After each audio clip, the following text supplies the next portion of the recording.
Hey everyone, welcome back for another episode of the Moreno Show. Hope you guys are feeling good today. And you know what? It is a beautiful day out there from Mike Johnson letting the New York Times have it over a grossly untrue headline to the Democrats engaging in what the young folks are calling a self-own, which is hilarious. And I'm definitely excited to talk about it. And you know what? There's also a lot of noise happening right now about Tulsi Gabbard being the first woman president. All right, so let's go ahead and get into it. This is going to be a good one. Also, please consider liking and subscribing. It really does make a big difference. All right, check.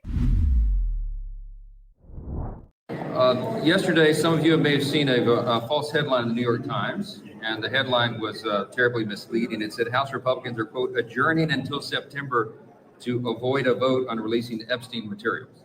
I just want you to know, and everybody here knows, that's an outright lie. It's not true. And they were forced to modify their headline and update it today.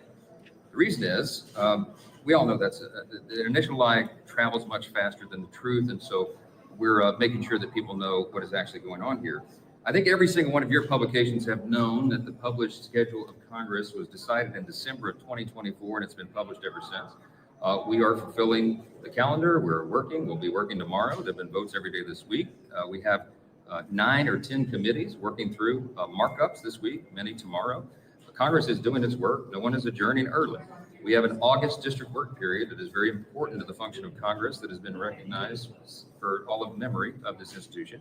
And that is what everyone will be doing. The Times was forced to change the headline because it was completely false.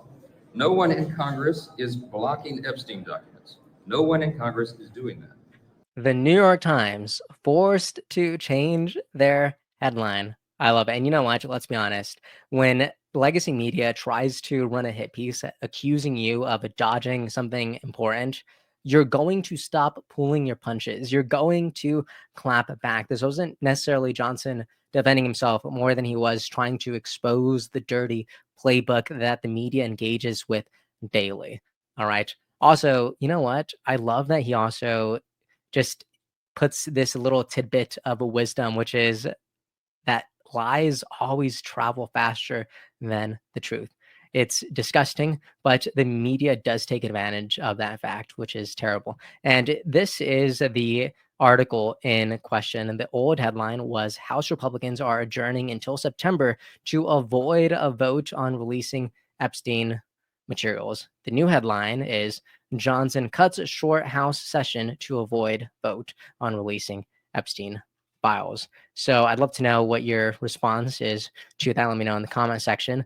But if you thought the speaker had a rough day, look at what the Democrats just did to themselves.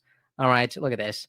The Democrats on X, their official handle, said Trump's America. And it was a photo, and I'll go ahead and describe it. It is a graph that says U.S. grocery prices reached record highs in 2025. Prices are higher today than they were on July 2024, all in major categories listed below. Look at this. Cheese, alcohol, grocery, dairy, produce, meat. All right. And this has to be the self-own of the century, because check this out. The White House page, rapid response 47. Look at this. They clearly put in this Biden indicator, because if you look at the graph, it's in October 2019, prices are low. October 2020, prices are still relatively low. And boom, I wonder what happens in 2021. All right, this is the Biden era. And look at this complete skyrocket of a pricing. This is absolutely nuts. So you know what? Yes, prices are high, but give us some time. All right. So we are adopting to an economy that President Biden has corruptly inflated. So there will be an adjustment period. All right. And you know what? I do hope that a lot of these prices do go down, but we cannot release the accountability from President Biden's administration. Also, speaking of President Biden, look at the news that broke today. Check it out. I saw this from the New York Times. Joe Biden's presidential memoir sells for $10 million. My goodness. I'm just going to go and read these two paragraphs. Former President Joe Biden is writing a memoir about his time in the White House. The book, which doesn't yet have a title or publication date, was acquired by Little Brown & Co., an imprint within Hatchet, in an auction. According to industry executives familiar with the deal, news of the book's acquisition for a roughly $10 million advance was first reported in the Wall Street Journal. Biden, age 82, who was diagnosed with an aggressive form of prostate cancer in May, has spoken about the book at public events in recent months and indicated that he feels intense pressure to finish it quickly. As he contends with illness at a recent event in San Diego, Biden said that he was working like hell with a publisher to research and crash a memoir that will focus on his presidential term. All right. Now, here is my very, very thoughtful, profound opinion. This is a cash grab. Everyone could see it. $10 million. My goodness. He's not documenting history.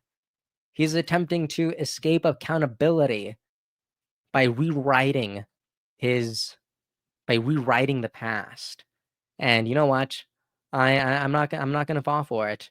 And I don't think anybody else should either. This is an interesting moment in our political arena, though, because you know what? While the Democrats are looking to the past to write it, to do some sort of redemption through it, many people in the Republican Party, in the conservative movement, are looking to a singular name, which is Tulsi Gabbard, for the future of the party. I just saw this.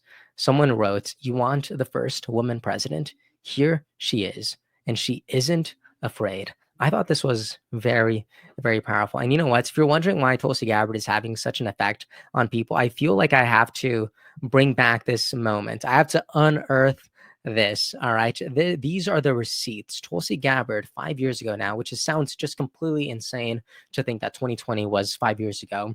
I feel like I have no sense of chronology, so this is bothersome a little bit. But check this out: Tulsi Gabbard completely obliterating Kamala Harris on the Democratic debate stage. All right, I don't think anyone should forget this. This is huge. Check it out. Gabbard, you took issue with Senator Harris confronting Vice President Biden at the last debate. You called it a, quote, false accusation that Joe Biden is a racist. What's your response? I want to bring the conversation back to the broken criminal justice system that is disproportionately negatively impacting Black and brown people all across this country today. Now, Senator Harris says she's proud of her record as a prosecutor and that she'll be a prosecutor president, but I'm deeply concerned about this record. There are too many examples to cite, but she put over 1,500 people in jail for marijuana violations and then laughed about it when she was asked if she ever smoked marijuana. She blocked evidence. She blocked evidence that would have freed an innocent man from death row until the courts forced her to do so. She kept people in prison beyond their sentences to use them as cheap labor for the state of California.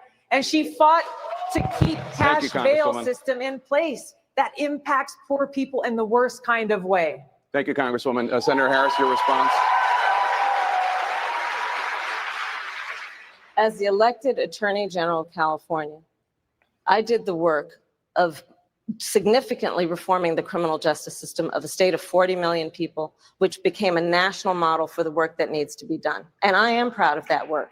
And I am proud of making a decision to not just give fancy speeches or be in a legislative body and give speeches on the floor, but actually doing the work of being in the position to use the power that I had to reform a system that is badly in need of reform. That is why we created initiatives that were about reentering former offenders and getting them counseling. It is why, and because I know that criminal justice system is so broken, that I am an advocate for what we need to do to not only decriminalize, but legalize marijuana in the United States. I want to bring Congresswoman Gabbard back in. Your response. The bottom line is, Senator Harris, when you are in a position to make a difference and an impact in these people's lives, you did not. And worse yet, in the case of those who were on death row, innocent people, you actually blocked evidence from being revealed that would have freed them until you were forced to do so. There is no excuse for that. And the people who suffered under your reign as prosecutor, you owe them an apology. Senator Harris. I'm going to let the rest of the clip play out, but I do want to say, do you hear the eruption of applause coming from Democrats to Tulsi Gabbard? They love her so much. It is astonishing. Okay, I'll continue. My entire career, I have been personally opposed to the death penalty, and that has never changed. And I dare anybody who is in a position to make that decision, to face the people I have faced, to say, I will not seek the death penalty. That is my background. That is my work. I am proud of it. I think you can judge people by when they are under fire, and it's not about some fancy opinion on a stage, but when they're in the position to actually make a decision, what do they do? When I was in the position of having to decide whether or not to seek a death penalty on cases I prosecuted, I made a very difficult decision that was not popular, to not seek the death penalty. History shows that, and I am proud of those decisions. My goodness. Guys, I don't like making a lot of predictions publicly, of course. Privately, I have a lot of opinions, just like any other human being. But if this is the ballot in 2028, imagine a round two of this moment, because according to pollsters, Kamala Harris is like the front runner for being the Democratic nominee in 2028. And you know what? Tulsi Gabbard, I wouldn't be surprised if she's climbing up the ranks. All right. Would this not be incredibly iconic? As Elon Musk says, the most entertaining outcome is the most likely. So this would be incredibly, incredibly entertaining. Anyways, guys, let me know what you think about all this. Is this the first time you're watching this unearthed clip? All right. And what do you think about it? What do you agree with? What do you disagree with from these clips from Mike Johnson completely just destroying the New York Times, to the Democrats destroying themselves, which probably happens a lot more often than we talk about. But you know what? This was an example that was as clear as day, and I'm excited to have witnessed it. Anyways, let me know anything about all this in the comment section, and please consider liking and subscribing if you want to see more content like this. All right, and I will see you all next time. Have a good rest of your day. Episode's over already? Geez, that was fast. Well, they say beautiful things do not last forever, but feel free to watch and listen to another one of these episodes if you're interested in those conversations as well. Also, this next part is huge. Make sure to obliterate that like and subscribe button and turn on the notification bell so you never skip a beat. I also have a newsletter where we dive into the news, politics, and ideas that shape our future. If you're interested in signing up, I'd really appreciate that. Anyways, that's the end of this episode. Thank you so much for watching and listening, and I'll see you next time.